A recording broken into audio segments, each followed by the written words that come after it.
My wife finished her glass of wine and poured a second glass while we sat on our terrace enjoying the beautiful spring evening. I blew out a large cloud of cold smoke and watched it flutter in the wind. "I'm not going to Chicago next month, Joe." I looked at her in surprise. For the past 10 years, she has been shopping in Chicago twice a year, one on Memorial Day and the other on the weekend after Thanksgiving. She liked to spend my money on the Magnificent Mile or wherever fashionistas went shopping in those days.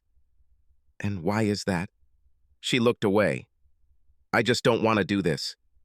Since the kids left home for college, I thought we could go on a trip together." I shrugged. "That's nice, Chelsea, but I already booked a golf trip to South Carolina." On the days when she went shopping in Chicago, I always went somewhere to play golf. In truth, I knew that her trips to Chicago were not just for shopping. She had a lover who took her shopping twice a year under the pretext of going to Chicago. She was completely faithful to me for the rest of the year. Trust me, I checked everything thoroughly. I shouldn't have been surprised that she had no intention of leaving now. Her lover had died in a botched robbery attempt at his jewelry store a month earlier. The idiot should have just let the guy take what he wanted and live out the rest of his life. This idiot thought he could pull out a gun and kill the robber. No. The good guy with the gun gets shot in the head before he shoots the bad guy with the gun. He wasn't such a nice guy, though. After all, he was fucking my wife. "Well, maybe you could cancel your trip?" I shook my head. "Then I'll go with you?" "I don't think my golf partner would like it." "Who are you going with?" she asked, and was struck by the realization that she had never asked who I was traveling with before. It's time to... I decided that I would put an end to the charade she started with her lover many years ago. "With Aaron." She dropped her glass. Luckily, we used plastic glasses when drinking outside. That didn't stop the expensive Chardonnay from spilling on the table. "Aaron?" she whispered. "My best friend, Aaron?" I nodded and took another drag on my cigar. A tear rolled down her cheek. "How long has she been going with you on your trips?" I sighed. "From the very first time." She tried to hide her emotions but failed.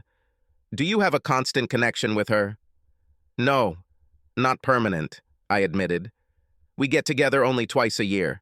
We kept each other company while you went to Chicago with her husband." Her tears increased and she fought back her sobs. Her hands shook as she tried to pour more wine. I took the bottle and poured it for her. "Did you know from the very beginning?" "Yes." I nodded and took a deep breath. I was ready to talk, but I thought that she would try to hide her betrayal by continuing the trip this year.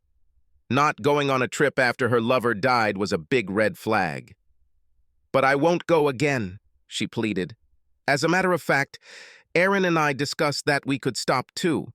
In fact, everything changed at Alan's funeral. It was at that moment when you had a fit of sobs at his coffin. When you punched the coffin and screamed, 'Why, God, why?' That's when we decided to keep our plans for joint trips. I do not remember this." I shrugged. "You probably don't remember much at all from that day." It's not surprising, considering the bottle of wine you finished before we left the house, the 4 martinis you drank at lunch, and how much more you drank at home after that. You passed out pretty early. "I didn't mean to disrespect you." I laughed. "Seriously? Forget about the funeral. You fucked your best friend's husband for 10 years, but you didn't want to disrespect me. You're delusional." "How do you know?" I noticed that she did not apologize or ask for my forgiveness.